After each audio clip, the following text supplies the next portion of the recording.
साथियों, इंग्लिश बोलने के लिए और लिखने के लिए बहुत ज़रूरी है कि हम शब्दों को लेकर के जो डाउट्स हैं उन्हें टाइम टाइम पर दूर करते रहें। कुछ ऐसे वर्ड्स हैं जिनमें सुनने में, लिखने में गलतियां हुआ करती हैं। किसी ने कुछ बोला और लिख लिया हमने कुछ और इस तरीके से अर्थ का अनर्थ हो जाता है। तो कुछ वर्ड्स की चर्चा करनी है आपके बीच में। उनमें एक वर्ड है कोर्स, COURSE।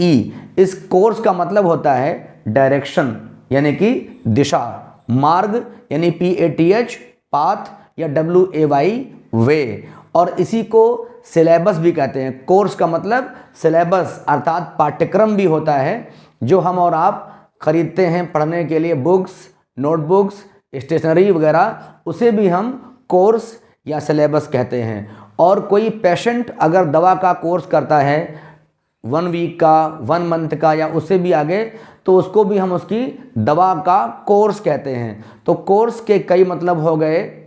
एक हो गया पाठ्यक्रम, दिशा, मार्ग या दवाई का कोर्स। स्पेलिंग है COURSE।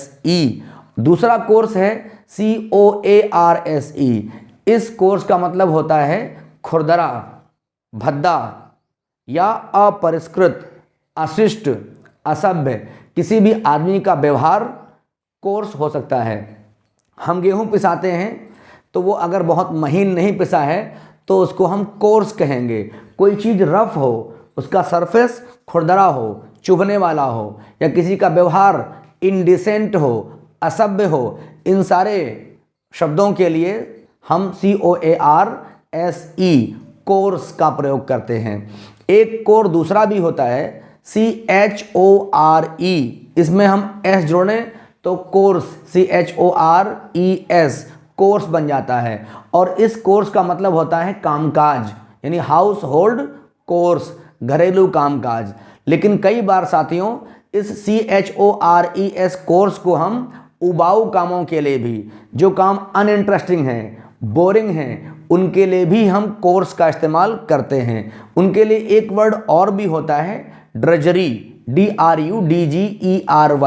तो ड्रजरी मतलब जैसे कि नाली साफ करना, टॉयलेट साफ करना, कपड़े साफ करना या घर के कुछ ऐसे काम करना जिनको करने में लगभग लोगों को इंटरेस्ट नहीं होती है। Uninteresting and boring task is called drudgery. तो कई बार CHORES को भी लोग उसी ड्रजरी के अर्थ में प्रयोग करते हैं और करना गलत भी नहीं है। अदरवाइज हाउस होल्ड कोर का मतलब घरेलू कामकाज होता है। अब हम बात करेंगे दो वर्ड और। एक FINE है, फाइन। इसी को दो अलग पार्ट में करते हैं। एक फाइन का मतलब होता है जुर्माना, जिसको हम कहते हैं अर्थदंड हिंदी में। माना पुलिस ने आप पर जुर्माना कर दिया, कोर्ट ने जुर्माना कर दिया, या बच्चे कई बार स्कूल में जब ज़्यादा एब्सेंट होते हैं तो उन पे फाइन लग जाता है, तो उसी फाइन को हम जुर्माना कहते हैं। लेकिन एक फाइन और भी है, स्पेलिंग वही है और उसका मतलब होता है सुंदर, सुडौल, कोमल, बारीक, पतला या महीन। आपने गेहूं पिसाया, गेहूं आपका खूब महीन पिसा हुआ है, बारीक पिसा हुआ है। या आप टेल्कम पाउडर लगाते हैं तो वो बहुत महीन है, बहुत बारीक पिसा हुआ है, तो उसको भी FINE फाइन कहेंगे।